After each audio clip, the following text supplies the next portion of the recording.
Šoninis spyris atliekant pro nugarą. Dar jis kitaip vadinamas tornado.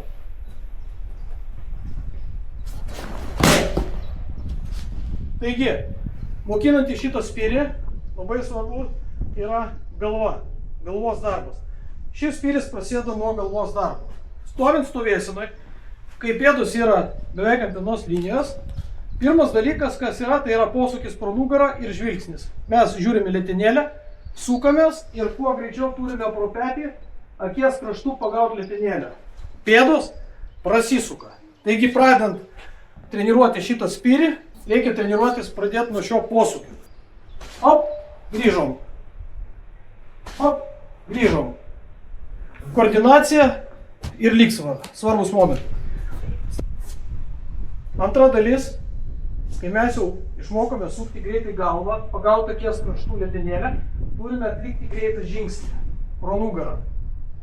Žingsnę turime pabaigti normaliu atstumu, kad iš galinės kojos būtų patogu mušti spyrį.